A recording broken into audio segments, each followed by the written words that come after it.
It's a little monograph on Brahms, written by a man called Opuls. He's a Related amateur. to the filmmaker? There's a... Maybe now it would be a film. I know. This is done in the 20s, just after Brahms died. He was in a private home where Brahms came after Clara was. After Clara died. He had been to the funeral. Look at the photographs that they took. These are At the real funeral of Clara Schumann. of Clara Schumann. This was not at the funeral. This was taken at this estate where they all met. Opuls was a younger man, and he's the one who writes. So they of course were delighted Brahms came for a visit for 2 days. They thought they would make music with Brahms, and they wanted to make music. So the first thing he was looking for is Brahms on a walk through the streets. So the first thing he looked for in the music was one of his favorite, and I didn't know that, was the slow movement of the G minor piano quartet.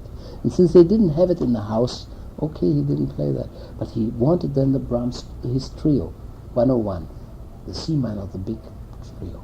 With the gypsy music. No, that's not the gypsy. That's ding, da da da dum, da da da. With the gypsy music is the G minor quartet. Yes, excuse Yes, me. yes, yes. No, it's that big trio. So he started to play it, and then in the middle he stopped. He says, "Not today." He was under the influence of Clara, and he simply said, walked out and he said, I just buried the person dearest to my heart.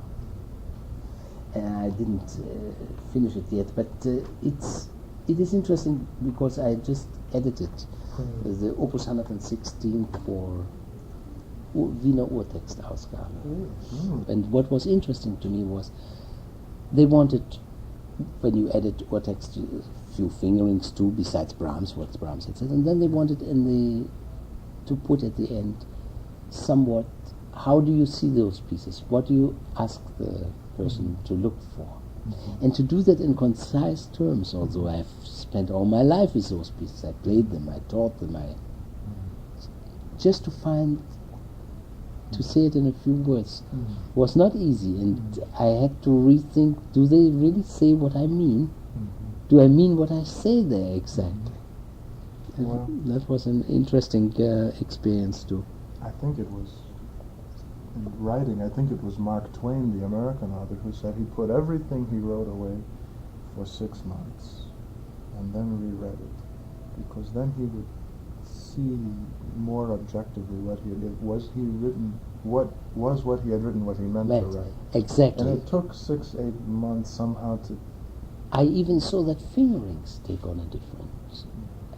I understood them when I wrote them, and I was clear that someone else will see them, will understand exactly what I mean by them. And then I saw, no, unless I make this clear, that fingering won't be so clear. That was...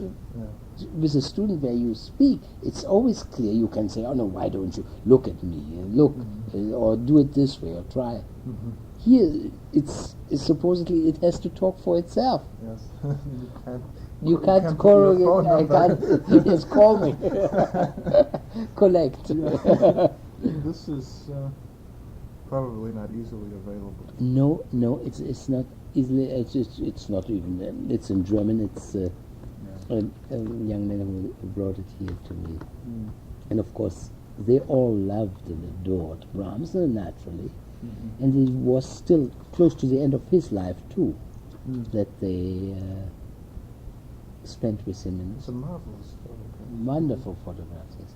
He said we have our Kodaks ready. Yeah, it's a good quality, maybe. Yes, it's a wonderful quality For for that time.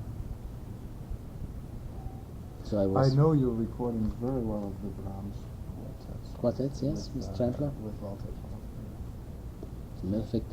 I just saw the Mr. Pressler, have you done the quintet of the Dvorak? Not yet. I do want to. Why not? Why not? No, you see, not because I wasn't asked, not because we couldn't do it, but just because of time. Sure. I mean, a year. But you will someday. Oh, yes, I do want to, and I hope to do it. I'll buy The it year. first. I'm glad. You know, the day has only 24 hours. I'm still working on that 25th. Yeah. I'm trying. Do you have any particular goals in the near future, repertoire? just more of everything? No, in a way, yes. More or less of everything. New It is- pieces, or maybe there aren't new pieces. No, I just played this 2 weeks ago, a new piece for me. I played the Choral Fantasy of Beethoven for the first time. I loved it. I adored playing it. It was just, what a thrilling thing with the chorus and orchestra. But a new piece is as wonderful as an old piece redone. So therefore, yes, I always, in the trio literature, there are not that many new pieces. We did play a great deal. To start with the 43 or 44 Haydn trios and all the Mozart, all the Beethoven, the Schumann, the Brahms, the Mendelssohn. I mean, we have done most of the repertoire. And to myself, of course, I have to still the division of time, which is difficult. The trio does get a great deal of time, and the teaching. And so The Haydn trios we hear on the radio in Chicago. I don't know if you know that it won all the, was selected the best record of the year by the Gramophone magazine, the English magazine, which every year gives a prize. It selects in each category the best, chamber music, opera, and then out of the best it selects the best. And that was the Haydn That I trios. didn't know. I'm happy to hear it. And we were front page in the Gramophone magazine. And we got the Grand Prix the disc for the third time with the Haydn trios. And May I ask a trivial question? Is Yes. this the watch that I always see in the that's pictures? right, that's the one. That's a the one. mine. You see how it is. I have a marvelous one. I have a fabulous Piaget watch, very expensive. And it catches a cold if I come too close to the North Pole, and it gets heat frustration if I come too close to Miami. I mean, it's a watch that is very sensitive. This is a watch that I can do anything with, and I can play or put it down. It falls sometimes. It has served me so marvelously well. It's a pilot's watch.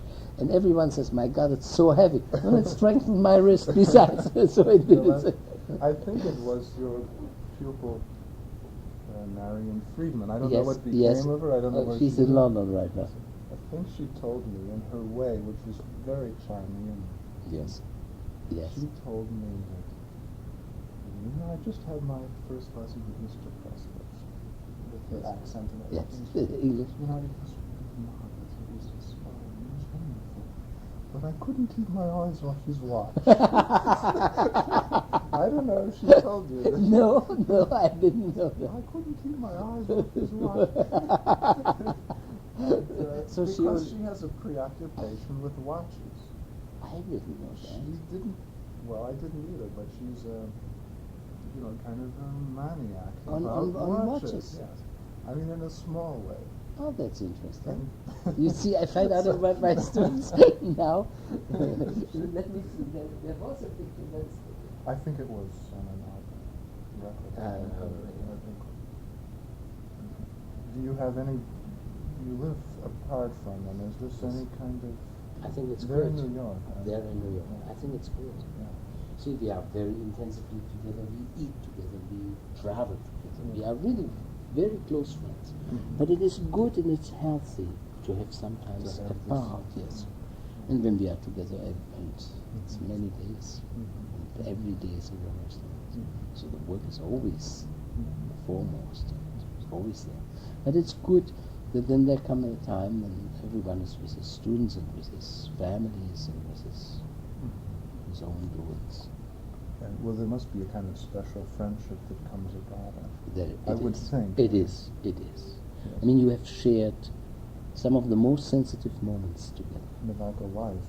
Absolutely. You share the most intimate. So you know that in chamber music you can insult a person by an accent. And that is an insult that because you are wide open, let's say, and if someone makes fun of it during playing, no one else will notice that, or no one else would hear it, no one else will know it, but you will know it very distinctly. So there's a special friendship. And with Greenhouse, I'm together now for 26. We're starting our 27th season. As a matter of fact, next week, Thursday and Friday, we play on Thursday in New York, mostly Mozart, the big festival at Lincoln Center, sold out with a stage show. And on Friday, we play the Beethoven Triple in Tanglewood with the Boston Symphony. Oh, wow. You play mostly Mozart with the trio. There's a trio. I see. I see. You play Mozart? All Mozart? No, mostly Mozart is one Mozart trio, and we do the second minutes on Schubert Opus 100. Oh. It's mostly Mozart in the beginning. With them you play 50, 70 concerts a year probably? I hide under the 15 minute. Mm-hmm. We play a lot of concerts. You could say 100, and you would not. You would be under. It's because we do the same. We play intensively. We will play in 20 days 17 concerts. It's a lot of. On touring, I mean, there are many vicissitudes. I mean, food, and airplanes, and all this. Do you must have adjusted? You must. Everyone probably isn't cut out. Many musicians, I suppose, think that they want this with time. I remember once reading a book where great pianists give you their opinion what you should do and what you should have in order to become a great performing artist or pianist, I think it was. And one would say you have to play scales every day, another would say you have to read philosophical books, and so it would say you have your experience in repertoires to write. And then Cortot said you've got to have the physique, the constitution, and that plays an immense role. You have to have the constitution that enables you to go on, because one night is wonderful to do, the second night too, but to do it in a row, to recuperate, the speed of recuperation, physically as well as emotionally, as well as the soul. That is, besides being born that way, is also a gift to enhance that. Everybody has his way of psyching himself up for a performance, like everyone has a way of freeing himself from the pressures of a performance. Somebody once compared you, and I don't know if it's flattering to you or not, say Mr. Pressler is the Arthur Rubinstein of chamber music. Oh, it's very flattering. Meaning many things, but meaning also that this tremendous energy and self-renewal and continual ability to give concerts. Yes, I am happy. Listen, if you compare me to him, I'm delighted that I have a future. I can work for a future. After all, he didn't stop before he reached 90. He didn't. I guess he stopped now. But no, it's only not because of his feelings. I understand. I don't want to speak about that. But his eyes gave out. But his eyes for something did not. No. I think that must be his touch.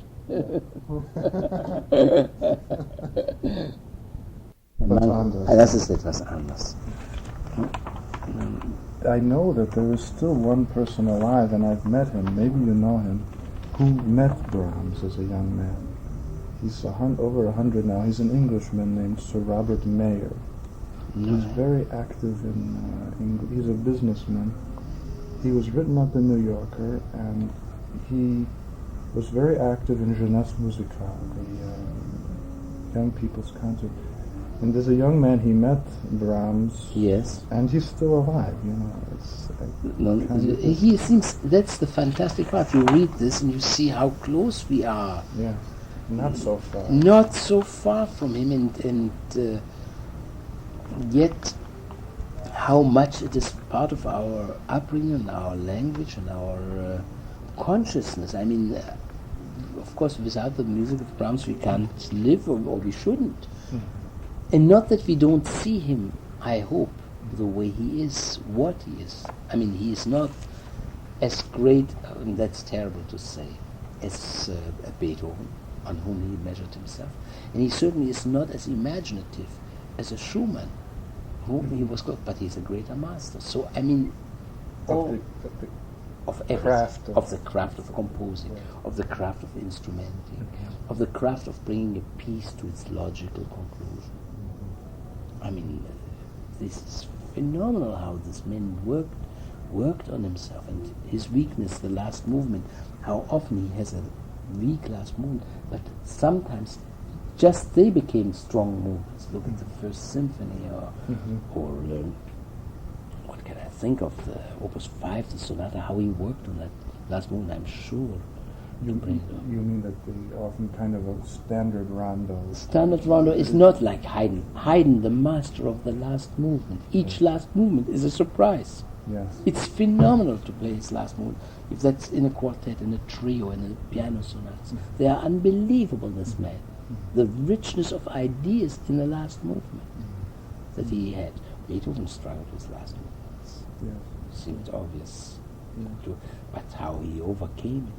How grand. Oh, But so did he, And I must say, we poor pianists can envy ourselves of having to be able to choose this literature, that literature. Yes. One final thing, and I think it will be the final thing. Do you encourage or do you believe in the general cultural education of your student? I sense that you do. Oh yes, but, absolutely. You cannot. Literature and. It is terrible that as a pianist you must by necessity spend that many hours just working on your musculature in your fingers as well as in your brain to remember and. But without the richness of 2,000 years of literature that have been written, where we have grown, I mean, where the man has become what he is, without that to participate. And I would say even to some extent some physical activities so that the body is always well adjusted. No, it's not possible. It's true that with that recipe, one lifetime is not enough. Not after all. Why shouldn't we believe that if we do well, we get to heaven and we have another lifetime up there? Well, I can't prove that we don't. No, that's right. And just on that score, I believe that we do. But do you encourage them if they're willing to read literature? Of course, I do very much. But then I always have to tell you that one story of Hubei, the great violin teacher in Budapest at the academy, and he had always the great talents there. And he comes one morning, he was very excited, he comes into the studio and he says, I see all of you, the only thing you do is practice and practice and practice and get that passage fast and this. You should be taking a walk and look at nature, and you should have a book under your arms. And up peeps little, Jose, it's not a Hungarian name, but little Istvan, and he says, Maestro, I walked in the gardens, and I looked at the trees, and I'm reading the book. He says, you should be practicing. You see, so, I mean, to find that thin line, that fine line across, that's the one that is so difficult and so impossible. Yes. And so necessary. But I feel that... No, it is needed. I think it is needed, and even in our degree, because, let's say the performing degree, why do we insist on the doctor? Yeah. So that a person can write, is literate, that he can speak, that he can teach, express himself, and get impressions. I mean, without reading, you don't get impressions. And one cannot live by bread alone, or by octaves alone, or by thrills alone. It's not possible. Yeah, or double thirds. But I'm sort of young myself, so I don't mean to be self-righteous, but many of the young pianists are. One gets the feeling somehow that it's true. That's a little stereotype. Do you have? Yes, I do. When but you that's listen to old recordings, and which I'm interested in, yes, you do hear these differences, and maybe I don't know if it's the general cultural life. It is. First of all, when you hear those are masters. Yes. And as a master, as I told you before, you have a face, so you hear differences. As a young person, as a young pianist, first of all, you form yourself, and especially today, because of competition, because of recordings, it has to be note perfect, so to speak. And so it becomes, you don't take these chances. In order to play absolutely clean, you can't take many chances in interpretation too, which is a mistake, because it's worthwhile to take the chance, even on the danger that you lose it. Now, You should be, at least it should be in your favor, not in like in Las Vegas. You should be able to practice so hard that 70-30 is acceptable.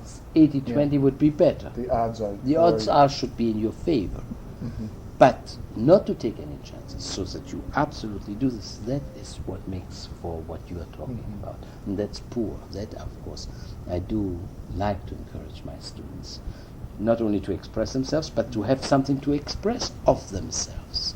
And this is, come back to your question, that reading, general attitudes, general education, having seen a piece at the theater, having walked in the garden, having seen these beautiful flowers, having been on a boat on the lake, having seen some of the things that make holy a life beautiful. After all, I mean, how do you smell the perfumes of Debussy unless your nose is developed? You must. And it reminds me, what you said also reminds me of I think it was Bob Hope or one of these vaudeville people said that the problem today is there's no place to be bad anymore.